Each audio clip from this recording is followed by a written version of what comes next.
Hi mga Marcy, welcome to my mini vlog.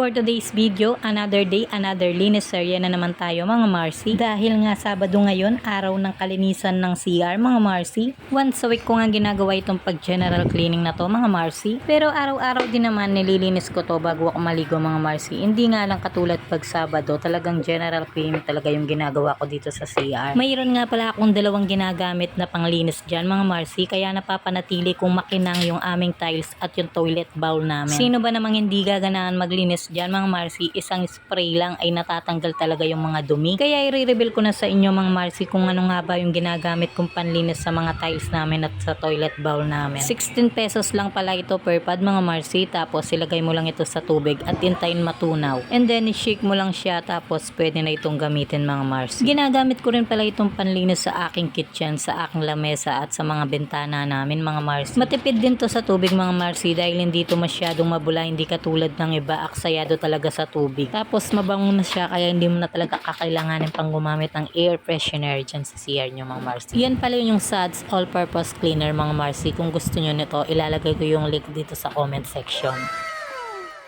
Ito palang isang ito mga Marcy, yan talaga yung ginagamit kong panglinis sa aming toilet bowl. Patak ka lang ng konti and then scrub mo siya, tapos makikita mo kumikinang na talaga. Ay nuko, ayoko na talagang makitang mabulok yung aming CR dahil ayoko nang danasin yung kahirapan sa buhay. Charis!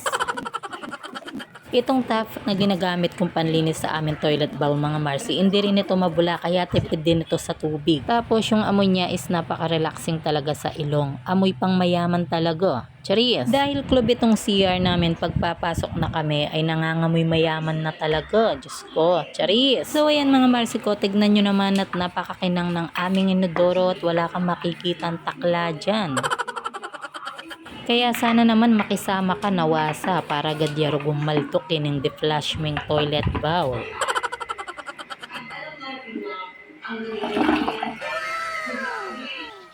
So ayan mga Marcy, para maniwala kayo na talagang mabango itong ginagamit kong suds, pati na nga yung arenola namin ay nilinis ko na rin. Itong suds pala mga Marcy ay hindi matapang yung amoy, hindi matapang sa kamay, kaya hindi masusugatan talaga yung mga kamay mo. Ang kagandahan nito mga Marcy, sa alagang 16 pesos lang ay malilinis mo na yung buong bahay mo at mapapakinang pa yung mga tiles ninyo.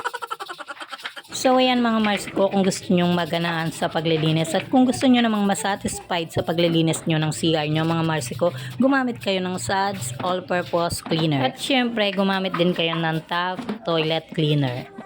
A few moments later. At ayan na nga mga Marcy, after ko nga maglinis, nakita ko na rin yung bunga ng aking pagsisikap. Ay hindi, mali pala. Kinalabasan pala ng aking kapaguran. Charis! Kayo na lang yung umatol, yan lang naman. Salamat!